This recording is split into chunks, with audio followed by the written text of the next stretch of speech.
नमस्कार। आज हम जानेंगे स्वतंत्र वीर सावरकर के जीवन के बारे में। 10 जुलाई 1910 प्रातःकाल सूर्योदय होने जा रहा था। फ्रांस की मार्सेलीज बंदरगाह पर मोरिया नाम का जहाज लंगर डाले खड़ा था। उसमें कुछ यांत्रिक गड़बड़ी हो गई थी। कारीगर उसकी दुरुस्ती में मग्न थे। जहाज के प्रवासी उसके दुरुस्त होने की प्रतीक्षा कर रहे थे। समुद्र शांत था। प्रवासी भी निश्चिंत थे। एक युवक प्रवासी मात्र मन में ही कुछ हिसाब लगा रहा था। निश्चित रहना उसे संभव नहीं था। निश्चिंत हो ही नहीं सकता था, कारण वह बंधन में था। वह अंग्रेजों का बंदी था। उस पर नज़र रखने के लिए 2 पहरेदार नियुक्त थे। वे दिन रात उस पर निगाह रखते थे। मुझे शौच के लिए जाना है, बंदी ने पहरेदार से कहा। पहरेदार उसे जहाज के शौचकूप ले गए। बंदी ने शौचकूप का दरवाज़ा अंदर से बंद किया। बाहर दोनों पहरेदार आमने सामने खड़े थे। दरवाजे के ऊपर कांच की खिड़की थी। उससे बंदी की हलचल पर नज़र रखी जा सकती थी। शौचकूप में गए युवक ने अपना ओवरकोट ऊपर की खिड़की पर रख दिया। इस प्रकार सिपाहियों की नज़र से बचते ही वह वहाँ के पोर्ट होल से बाहर निकला। समुद्र में कूदा। समुद्र की लहरों से संघर्ष करते तैरकर किनारे पहुंचा और बंदरगाह की दीवार चढ़कर दौड़ने लगा। शौचालय के बाहर खड़े पहरेदार छटपटाने लगे कि काफ़ी समय हो गया, बंदी बाहर नहीं आया, अंदर कुछ तो गड़बड़ है। बंदी को वो जहाज के ऊपर जाकर देखने लगे। उन्होंने देखा वो तो समुद्र में कूद पड़ा था। वे शोर मचाने लगे, बंदी भाग रहा है, पकड़ो पकड़ो। अभी तक सो रहे जहाज में हो हुल्ला शुरू हो गया। भागने वाले बंदी का नाम सावरकर था। किसी ने कहा। इस साहसी घटना का वृत्त दूसरे दिन समाचार पत्रों में प्रकाशित हुआ। दुनिया भर के लोगों को भारी आश्चर्य लगा। तो ये थे विनायक सावरकर। भगोर महाराष्ट्र के नासिक जिले में एक छोटा सा गांव है। 28 मई 1883 को भगोर के दामोदर पंत सावरकर के घर में एक बालक का जन्म हुआ। बालक का नाम विनायक रखा गया। गणेश दामोदर पंत का ज्येष्ठ पुत्र था। गणेश व विनायक दोनों एक ही देवता के नाम हैं। समान अर्थ के नाम लिए दोनों भाई आगे चलकर देश कार्य में समान रूप से अपना योगदान देते रहे। समानार्थी नामकरण सार्थक बना। घर के लोग गणेश तथा विनायक को बाबा और तात्या कहकर पुकारते थे। विनायक 9 वर्ष का था उस समय उसकी माँ राधाबाई का स्वर्गवास हो गया। गणेश तथा विनायक शिक्षा प्राप्त करने नासिक गए। पिता दामोदर पंत, छोटी बहन मैना, भाई नारायण भगोर में ही रहे। भारत तब ब्रिटिशों के शासन में था। 1897 में अंग्रेज सरकार ने यह निर्णय कर लिया कि विक्टोरिया महारानी के राज्यारोहण का स्वर्ण महोत्सव सारे भारत में वैभव से मनाया जाए। उसी समय महाराष्ट्र में चारों ओर प्लेग की बीमारी फैली थी। लोग मक्खियों के समान बीमारी का शिकार हो रहे थे। जहां देखो वहीं मृत्यु का तांडव नृत्य दिखाई देता था। ऐसी स्थिति में महारानी के इस राज्यारोहण उत्सव का अर्थ था जले पर नमक छिड़कना। देश प्रेमी जनता को यह सहन नहीं हुआ। सत्ताधारी अंग्रेजों के इस व्यवहार के विरोध में पूना के चाफेकर बंधुओं ने 2 अंग्रेज अधिकारियों को गोली से उड़ा दिया। अंग्रेज सरकार ने चाफेकर बंधुओं को पकड़कर उन्हें फांसी पर चढ़ा दिया। चाफेकर बंधुओं के इस साहस और बलिदान की अमिट छाप सावरकर बंधुओं पर पड़ी। अब सावरकर बंधुओं ने चाफेकर बंधुओं के साहस और हौतात्म्य पर स्फूर्तिदायक काव्य लिखा। उनकी अंतिम पंक्ति का आशय इस प्रकार है। आपका प्रारंभ किया कार्य बीच में ही बंद नहीं होगा, ऐसी शंका कभी न करना। उसे आगे चलाने के लिए हम हैं, आप निश्चिंत रहें। केवल कविता लिखकर ही विनायक खामोश नहीं बैठा। अपने कुल देवता अष्टभुजा दुर्गा माता के सामने विनायक ने प्रतिज्ञा की, देश की स्वातंत्र्य प्राप्ति के लिए सशस्त्र क्रांति का ध्वज फहराकर और प्राणों की बाजी लगाकर संघर्ष करेंगे। विनायक तथा गणेश ने अपने मित्रों के साथ नासिक की शाला में मित्र मेला नाम का संगठन प्रारंभ किया। इसके अंतर्गत व्यायामशाला चलाना, सार्वजनिक गणेशोत्सव तथा शिवाजी जयंती का आयोजन, साथियों में गाने के लिए देशभक्ति पर गीतों की रचना स्वयं विनायक करता था। शिवाजी, तानाजी, वासुदेव, बलवंत फड़के आदि लोगों के जीवन चरित्र विनायक स्फूर्तिदायक ढंग से सुनाते थे। किशोरों में स्वदेशाभिमान जगाने का स्फूर्ति केंद्र था यह मित्र मेला। 1899 में विनायक के पिता दामोदर पंत प्लेग के शिकार हो गए। घर का पूरा भार गणेश पर आ गया। गणेश अपनी छोटी बहन तथा छोटे भाई को भगूर से नासिक ले आया। गणेश का विवाह यशोदा नाम की कन्या से हुआ। गणेश तथा यशोदा ने विनायक, मैना और नारायण का प्रेम से पालन पोषण किया। विनायक यशोदा भाभी में अपनी माँ का ही दर्शन करते थे। विनायक की तीव्र बुद्धि पर गणेश को अभिमान था। घर का सारा भार स्वयं उठाकर विनायक को अपनी शिक्षा चालू रखने में उन्होंने उत्साहित किया। माध्यमिक शाला की पढ़ाई पूरी कर विनायक आगे की शिक्षा के लिए पूना पहुँचे। उसी समय भाऊ साहेब चिपलूणकर की पुत्री यमुना से विनायक का विवाह हुआ। विनायक ने पूना के फर्ग्यूसन महाविद्यालय में प्रवेश लिया। उनके साथ ही उनकी मित्र मेला की कल्पना ने महाविद्यालय में प्रवेश पाया। अपनी योजना सहपाठियों को समझाकर उन्होंने उनका संगठन तैयार किया। विनायक की प्रेरणा से महाविद्यालय के वसति गृह के भोजन कक्ष में छत्रपति शिवाजी का चित्र लगाया गया। प्रतिदिन शिवाजी का स्तवन, सप्ताहांत में समीप के सिंहगढ़ की यात्रा, वहाँ वीरों का चरित्र पठन, पारायण की कार्यक्रम होने लगे। इन कार्यक्रमों के सफल आयोजन से उत्साहित होकर विनायक ने अपने भाई गणेश को लिखा, बाबा, अगली ग्रीष्मकालीन छुट्टी में हमारे संगठन के सदस्यों का एक सम्मेलन नासिक में कराने का विचार है।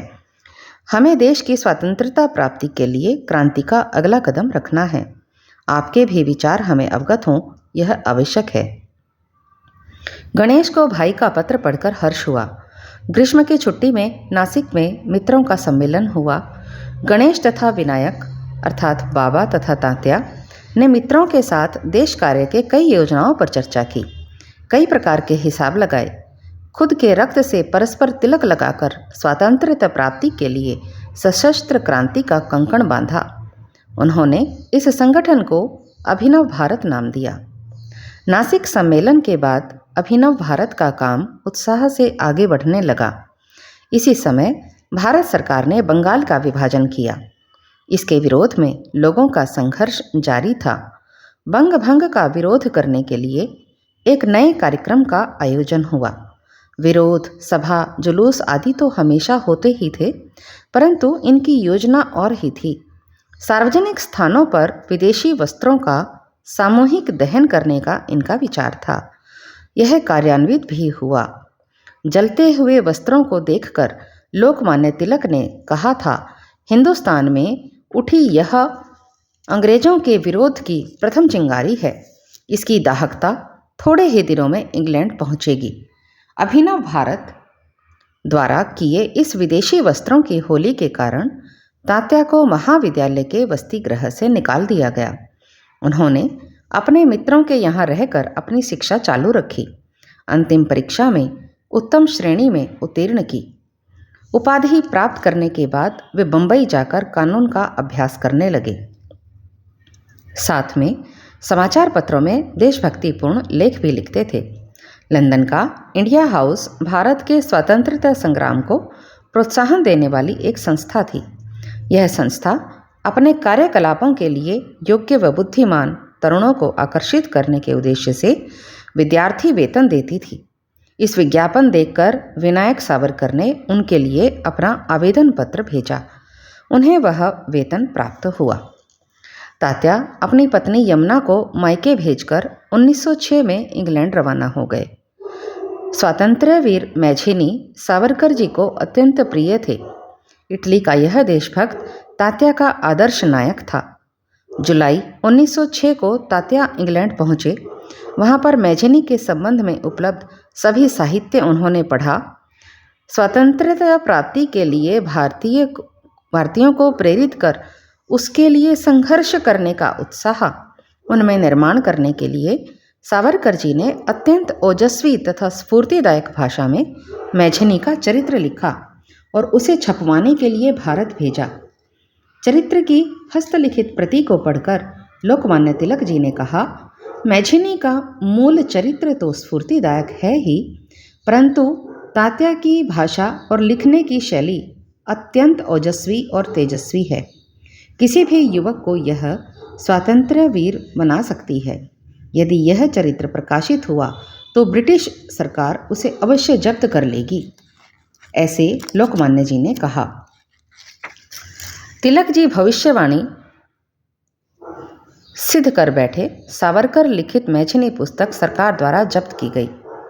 1857 का स्वतंत्रता समर के बारे में सावरकर जी ने एक पुस्तक लिखी, 1857 का प्रथम स्वतंत्रता संग्राम। इस स्वातंत्र्य संग्राम का महत्व कम करने ब्रिटिशों ने इसे सिपाहियों का गदर कहा था। सावरकर जी ने इस संग्राम का सत्य स्वरूप प्रकट किया। अभिनव भारत संगठन के सदस्य गुप्त रूप से गोला बारूद भी तैयार करते थे और निशाना लगाने का अभ्यास भी करते थे। सावरकर लिखित प्रथम स्वतंत्रता संग्राम पुस्तक की छपाई का प्रयास करने लगे। सरकार को इसकी सूचना मिल गई। सरकार का यह दृढ़ मत बन गया कि सावरकर लिखित पुस्तक का अर्थ है राजद्रोह को प्रेरणा देने वाला दस्तावेज। पुस्तक की हस्तलिखित प्रति जब्त कराने छापाखानों पर छापा डाला। इस परिस्थिति में कभी न कभी वह हस्तलिखित प्रति सरकार को मिल जाएगी, इस डर से बाबा राव ने उसे फ्रांस भेज दिया। भारतीय भाषा में लिखित इस पुस्तक का मुद्रण फ्रांस में होना असंभव था, इसलिए उसे अंग्रेजी में अनुवादित कर छापा गया। पुस्तक की प्रतियां गुप्त रूप से भारत पहुंचने लगी। कुछ ही समय के बाद सरकार को इस पुस्तक के प्रकाशन की जानकारी मिली। पुस्तक का बहिष्कार किया गया। इस संबंध में बाबा राव सावरकर पर राजद्रोह का मुकदमा चला और उन्हें आजन्म कारावास की सजा सुनाई गई। बाबा राव सावरकर को काले पानी की आजन्म कारावास की सजा, यह खबर सुनकर अभिनव भारत के सभी सदस्य आग बबूला हो गए। लंदन में मदन लाल ढींगरा ने शपथ ली कि इसका बदला उचित रूप से लेकर रहूंगा। लंदन में बसे भारतीय क्रांतिकारियों की हलचल पर निगाह रखने हेतु नियुक्त अंग्रेज अधिकारी कर्जन वाइली को उन्होंने गोली से उड़ा दिया। मदन लाल ढींगरा की गिरफ्तारी हुई, उसे फांसी पर चढ़ा दिया गया। यहाँ भारत में भी वही किस्सा।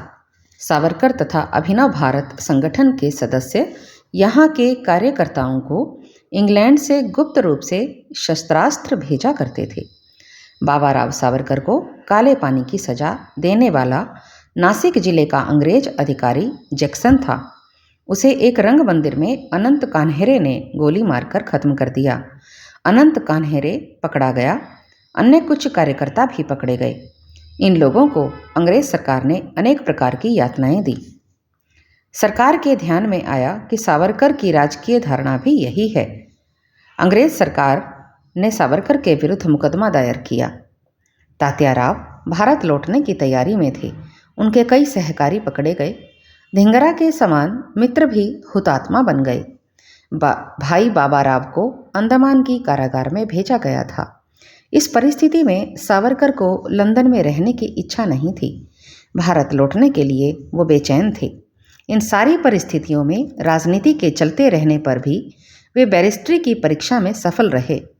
तात्या राव भारत लौटने की तैयारी में ही थे कि उन्हें लंदन के विक्टोरिया स्टेशन पर सरकार द्वारा पकड़ लिया गया। राजद्रोह तथा अंग्रेज अधिकारियों की हत्या का आरोप उन पर लगा दिया गया। सावरकर जी का विचार था कि उपरोक्त आरोपों को उन पर रखते समय वे लंदन में रहते थे, इसलिए लंदन में ही मुकदमा चलना चाहिए, परंतु अंग्रेज सरकार ने इसे नहीं माना। सावरकर को मोरिया नामक जहाज में भारत भेजा गया। मोरिया जहाज में बंदी के रूप में भारत जाते समय ही सावरकर मार्सिलिज बंदरगाह पर जहाज के पोर्ट होल से बाहर आकर समुद्र में कूद पड़े। पोर्ट होल की द्वारा बाहर निकलने से उनके शरीर पर जगह जगह खरोंच आ गई थी और उनसे खून बह रहा था। समुद्र के नमकीन पानी के कारण जलन हो रही थी। फिर भी वे तैरकर फ्रांस के भूभाग पर पहुंच गए।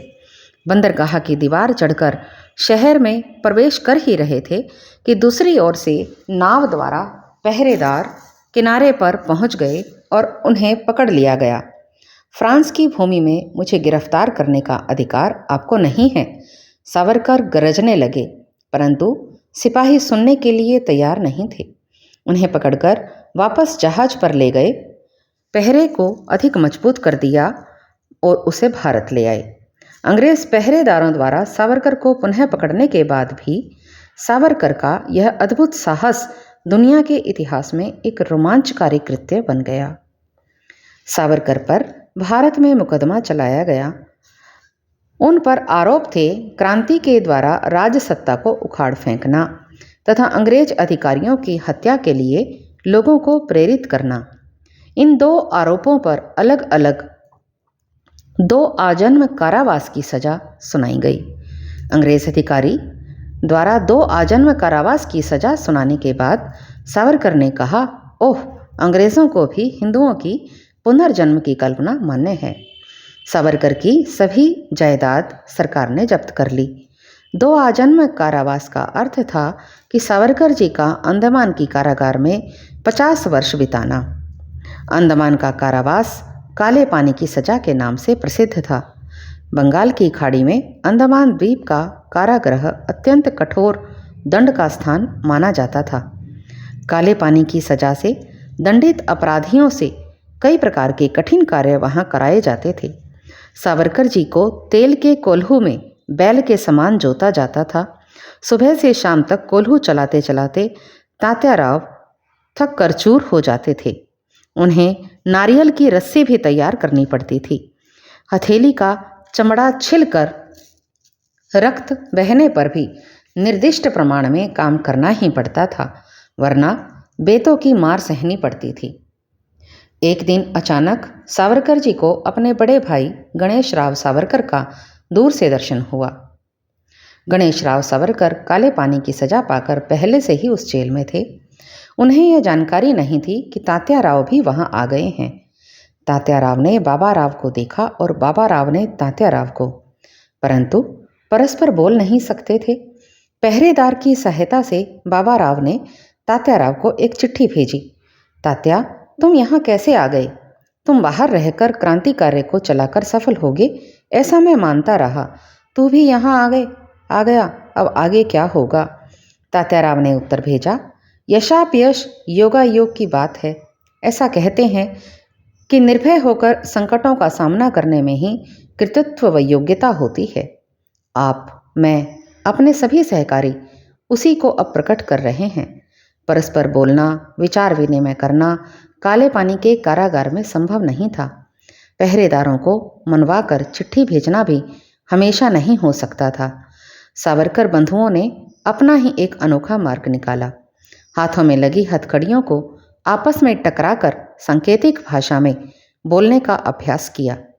धीरे धीरे हथकड़ियों की सांकेतिक भाषा सभी बंदियों के संभाषण का माध्यम बनी। सावरकर जन्मजात कवि थे। कारावास में अपने मन को चिंता से जलाने के बदले चिंतन व मनन से अत्यंत स्फूर्तिदायक काव्यों की रचना में लगाया। उनका शरीर तो अवश्य बंधन में था, परंतु उनका मन, बुद्धि, कल्पना सामर्थ्य तो मुक्त ही था। काव्य रचना कर उन्हें कारागार की दीवार पर लोहे की कील की सहायता से लिखते थे। लिखा हुआ अंश कंठस्थ करते थे, इसके पश्चात अगला अंश लिखते थे।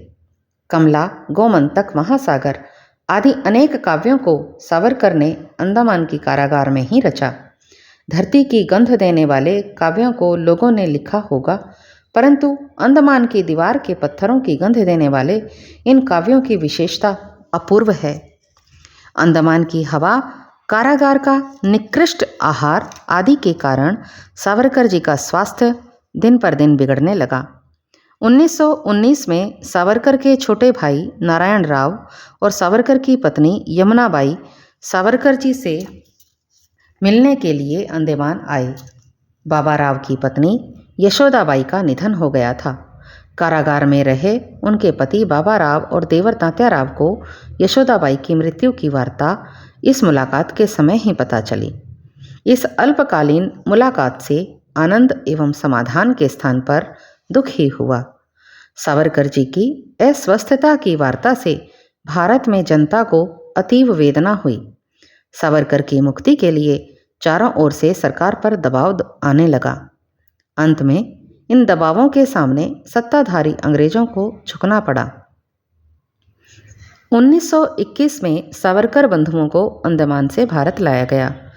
कुछ काल तक वे दोनों भारत के कारागारों में रखे गए। 1922 में बाबा राव सावरकर को मुक्त किया गया। 1924 में तात्याराव को भी कारागार से छोड़ा गया, परंतु उन पर यह बंधन लगाया गया कि वे रत्नागिरी के जिले से बाहर ना जाएं। उन पर यह भी बंधन था कि वे किसी भी राजकीय कार्यक्रमों में भाग न लें। 1924 से लेकर 1937 तक सावरकर रत्नागिरी जिले में बंदी थे। उनकी पत्नी यमुनाबाई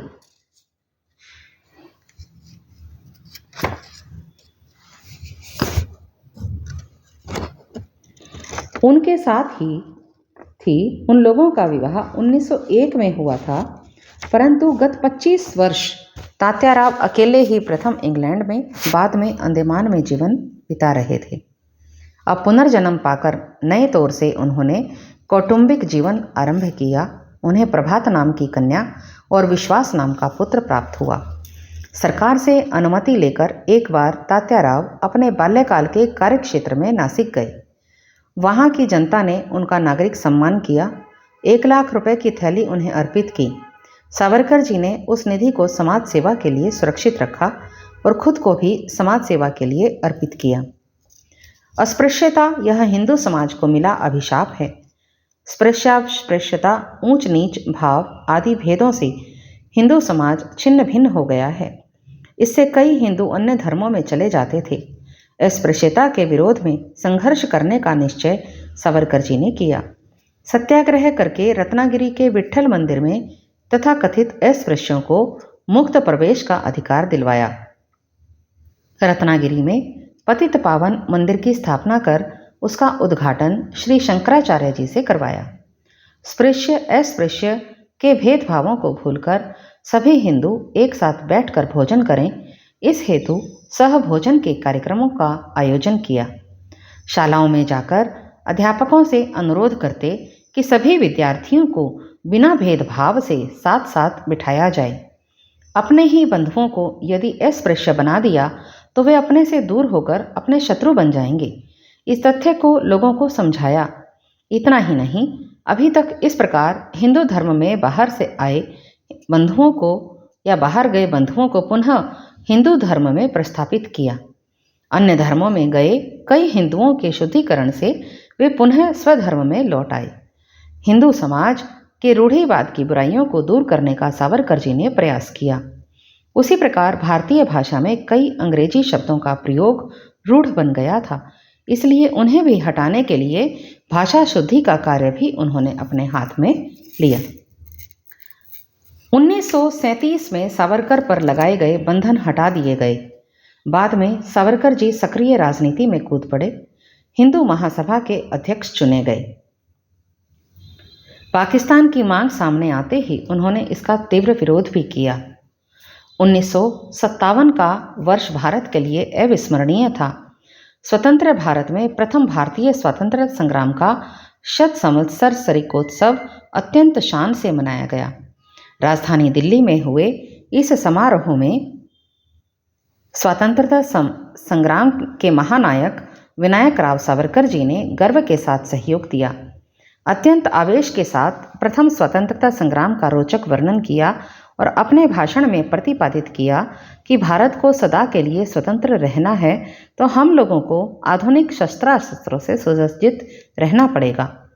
1960 तात्याराव के जीवन में स्मरणीय वर्ष रहा तो उन्हें दी गई 2 आजन्म कारावास की सजा पूर्ण होने के पूर्व यदि उन्हें मुक्त न किया होता तो 1960 तक कारावास में ही रहना पड़ता। इसलिए सावरकर जी के अनुयायियों ने 1960 में मृत्युंजय दिन मनाया। विनायकराव सावरकर ने मृत्यु से लड़कर विजय प्राप्त की, ऐसा कहकर उनका अभिनंदन किया।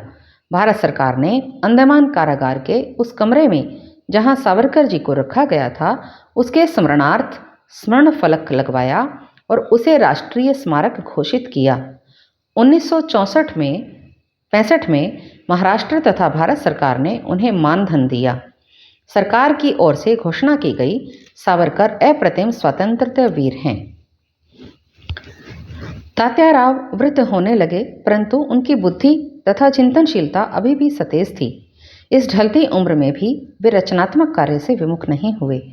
उन्होंने भारतीय इतिहास के 6 स्वर्णिम पृष्ठ नामक वृहद ऐतिहासिक ग्रंथ लिखा। उनके बड़े भाई गणेश राव सावरकर 1945 में और छोटा भाई नारायण राव सावरकर 1950 में स्वर्ग सिधार गए। सावरकर जी की पत्नी भी 1964 में चली गई। पुत्री प्रभात का विवाह होकर वह पति गृह में विराजित थी। जीवन के कार्यकलाप समाप्त हो गए थे। तात्याराव का शरीर थक गया था, स्वास्थ्य बिगड़ रहा था। उनके जीवन में कोई भी आशा आकांक्षा शेष नहीं थी। हिंदुओं को शब्द देने वाली सिंधु नदी, हिंदुओं के लिए पवित्र वेदों को देने वाला आर्यव्रत प्रदेश भारत से बाहर रहकर पाकिस्तान के नाम से दूसरा राष्ट्र बन गया था। यह बात उन्हें असहनीय थी। इस एक विषय को छोड़कर जीवन के शेष सभी विषयों में वे संतृप्त हो गए थे। अपने जीवन के अंतिम दिनों में सावरकर जी ने अन्न त्याग दिया। 26 फरवरी 1966 को उन्होंने अपनी यह लीला समाप्त की। तब उनकी आयु 83 वर्ष की थी। एक साधारण से परिवार ने अपने तीनों बेटे देश पर वार दिए। सावरकर जी स्वातंत्र्य प्राप्ति के लिए और स्वातंत्र्य प्राप्ति के बाद भी उसकी रक्षा के लिए प्रयास करते रहे। इसलिए उनका यह नाम स्वातंत्र्य वीर सावरकर अमर बना है। ऐसे महान विभूति को हमारा शत शत नमन। नमस्कार।